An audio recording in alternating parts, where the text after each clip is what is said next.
మీరు అడగండి, 10 ఏళ్ళు వాళ్ళు పరిపాలన చేసి 10 నెలల్లో మనం అన్నీ చేయలేదని అంటున్నాం. 5 ఏళ్ళ కోసం కదా ఈ ప్రభుత్వం ఎన్నికైంది. 5 ఏళ్లలో అన్ని పనులు పూర్తి చేసే బాధ్యత మనది.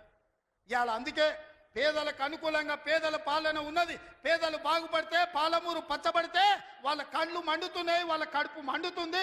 పాలమూరు ఎండాలే, మన జీవితాలు పాడు కావాలి అనేది వాళ్ళ ఆలోచన. అందుకే మనమందరం అప్రమత్తంగా ఉండాలి. ఈ జిల్లాకు ఒక అవకాశం వచ్చింది. మన ప్రాజెక్టులు మనమే పూర్తి చేసుకుందాం, మన నిధులు మనమే కేటాయించుకుందాం, మన పనులు పూర్తి చేసుకునే బాధ్యత మనది. ఇవాళ నారాయణపేటకు ఇవాళ ముఖ్యమంత్రి వచ్చిందంటే 1000 కోట్లతో పనులు ప్రారంభించుకున్నామంటే ఓ మెడికల్ కాలేజీ, ఓ నర్సింగ్ కాలేజీ, ఓ పారామెడికల్ కాలేజీ, ఓ ఇంటిగ్రేటెడ్ రెసిడెన్షియల్ స్కూల్, ఓ మహిళలకు పెట్రోల్ బంక్, ఇందిరమ్మ ఇల్లు ఇక్కడ నుంచి రాష్ట్రానికి ప్రారంభించుకున్నామంటే ఇవాళ మనోడు మన బిడ్డ ఇవాళ ముఖ్యమంత్రి ఉన్నాడు కాబట్టి. పెద్దలు చెప్పిండ్రు మట్టికి పోయినా ఇంటోడే పోవాలి అని. ఇవాళ తెలంగాణ రాష్ట్రానికి మీ బిడ్డ ముఖ్యమంత్రి ఉంటే వాళ్ళ కడుపు మండుతుంది, కళ్ళల్లో నిప్పులు పోసుకుంటారు. ఇవాళ మన మధ్యలో పంచాయతీలు పెట్టాలని చూస్తారు, మన ప్రాజెక్టులు ఆపాలని చూస్తారు. అందుకే ఈ ప్రాంతంలో వచ్చే పరిశ్రమలైన సాగునీటి ప్రాజెక్టులకైనా భూసేకరణను అడ్డుకోకండి. మీకు నష్టపరిహారం అధికంగా ఇచ్చే బాధ్యత మాది. మీరు కొత్త ప్రాజెక్టులు, కొత్త భూములు కొనుక్కోండి, కొత్త ప్రాజెక్టులు కట్టుకోండి. 10 లక్షలు కానీ అవసరమైతే భూములు పోయేటోళ్ళకి 20 లక్షల రూపాయలు ఇప్పించే బాధ్యత నాది. మీ బిడ్డ ఉన్నాడు ఇక్కడ, మీ సోదరుడు ఉన్నాడు. మీరెవ్వరు బాధపడకండి, కన్నీళ్లు పెట్టుకోకండి. ప్రభుత్వ ఖజానా నుంచి మన జిల్లాకు నేను ఈరోజు నిధులు ఇస్తా. మా అనిరుద్ధ్ రెడ్డి ఉన్నాడు, ఈరోజు ఉదండాపూర్ ప్రాజెక్టు గురించి చెప్తున్నాడు. ఖచ్చితంగా ప్రాజెక్టు సమస్యను తొందరలోనే పరిష్కరించే బాధ్యత నాది. నష్టపరిహారం ఇచ్చి ఉద్దండాపూర్ ప్రాజెక్టును పూర్తి చేసి రైతుల్ని ఆదుకునే బాధ్యత నేను తీసుకుంటా.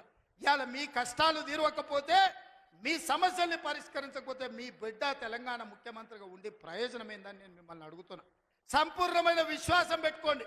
లేక లేక మనకు ఒక అవకాశం వచ్చింది. మన ఇంట్లోనికి మన బిడ్డకు అవకాశం వచ్చినప్పుడు శత్రువులు కుట్రలు చేస్తున్నారు.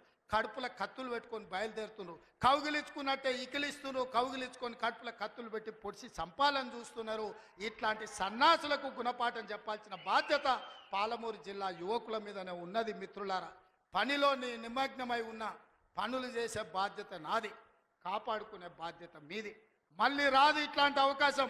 ఇవాళ తప్పిపోయిందా మళ్ళీ 50 ఏళ్ళు అవుతుందో, 60 ఏళ్ళు అవుతుందో, 70 ఏళ్ళు అవుతుందో, 100 ఏళ్ళు అవుతుందో చరిత్రను మనం అంచనా వెయ్యలేము.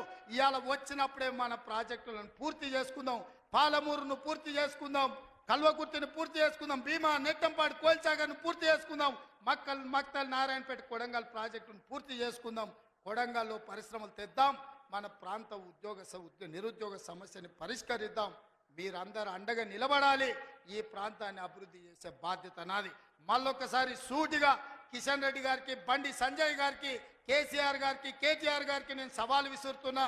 12 ఏళ్ళు మోడీ పాలన మీద, 10 ఏళ్ళు కేసీఆర్ పాలన మీద, 12 నెలలు మా పాలన మీద మేము చర్చకు సిద్ధంగా ఉన్నాం. నేను మా సోదరుడు దామోదర్ రాజనరసింహ గారు మేము చర్చకు వస్తాం. తారీఖు చెప్పండి, ఏ సెంటరో చెప్పండి, ఏ సెంటర్ అయినా మేము తయారు. మీరు సిద్ధమైతే రాండి. ఎవరు ఏం చేసిండ్రో చర్చ చేద్దాం, తేలుద్దాం. తెలంగాణ ప్రజలకు వాస్తవాలు చెబుదాం.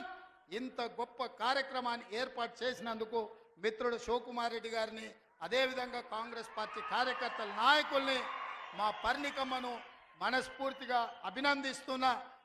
రాబోయే రోజుల్లో స్థానిక సంస్థల్లో కూడా మనం మన బలాన్ని నిరూపించాలి.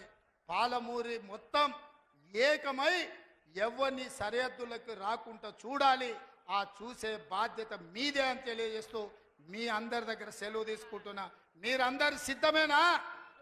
సిద్ధమేనా? సిద్ధమేనా? యుద్ధానికి సిద్ధమేనా? సిద్ధమేనా? సిద్ధమన్న వాళ్ళందరూ చేయి పైకెత్తండి. జై కాంగ్రెస్, జై జై కాంగ్రెస్. ధన్యవాదాలు మిత్రులారా.